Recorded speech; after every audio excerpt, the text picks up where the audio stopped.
മഹാശിവരാത്രിയായ ഇന്ന് നിങ്ങൾക്കുള്ള റീഡിങ്സാണ് നമ്മൾ നോക്കാൻ പോകുന്നത്. ഓക്കെ, ഫസ്റ്റ് വന്നിരിക്കുന്നത് lovers card, second sun card, finally നമുക്ക് 6 ഓഫ് കപ്സ് ആണ് വന്നിരിക്കുന്നത്. ലവേഴ്സ് കാർഡ് എന്ന് പറയുമ്പോഴത്തേക്കും ആ ഒരു റിലേഷൻഷിപ്പിലുള്ള ഒരു ലവ്, ആ ഒരു സോൾമേറ്റ് കണക്ഷൻ അതൊക്കെയാണ്. അല്ലെങ്കിൽ നിങ്ങൾക്കുള്ള ഒരു സെൽഫ് ലവ്, സെൽഫ് കെയർ അതിനെയും കാണിക്കുന്നുണ്ട്. സോ എന്തിനാണ് നിങ്ങളിപ്പോൾ ഫോക്കസ് ചെയ്യുന്നത്? സോ ആ ഒരു ഇതിൽ ആ ഒരു ലവ് നിങ്ങൾ ഷവർ ചെയ്യുക, അല്ലെങ്കിൽ ലവ് കുറച്ചുകൂടെ ഫോക്കസ് ചെയ്യുക എന്നുള്ളതാണ്. പിന്നെ സൺ കാർഡ് വന്നിട്ടുണ്ട്. സോ അതെന്ന് പറയുമ്പോൾ ഒരു പോസിറ്റിവിറ്റി അല്ലെങ്കിൽ സക്സസിൻ്റെ ഒരു കാർഡാണ്. സോ നിങ്ങൾക്ക് ഡിവൈൻ ബ്ലെസ്സിങ്സ് ഒക്കെ കിട്ടാൻ പോകുന്നു. ഇത്രയും നാൾ നിങ്ങൾ നിന്നിരുന്ന ആ ഒരു ഡാർക്ക് ഫേസിൽ നിന്ന് കുറച്ചുകൂടെ ലൈറ്റ് ഫേസിലോട്ട് നിങ്ങളുടെ ലൈഫ് മാറാൻ പോകുന്ന എന്നൊരു പോസിറ്റീവ് സൈനാണ്.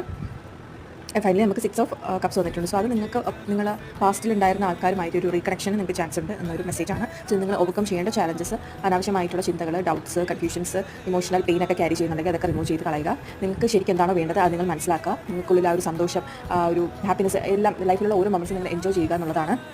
സോ ഇന്നത്തെ ഡേ നിങ്ങൾ മെഡിറ്റേറ്റ് ചെയ്യുക, നിങ്ങൾ മഹാദേവനെ പ്രാർത്ഥിക്കുക, നിങ്ങളുടെ എല്ലാ സങ്കടങ്ങളും അർപ്പിക്കുക, ആൻഡ് യൂണിവേഴ്സിനെ ട്രസ്റ്റ് ചെയ്യുക. നിങ്ങളിലേക്ക് സന്തോഷവും സ്നേഹവും എല്ലാം നിറയട്ടെ എന്ന് പ്രാർത്ഥിക്കുക.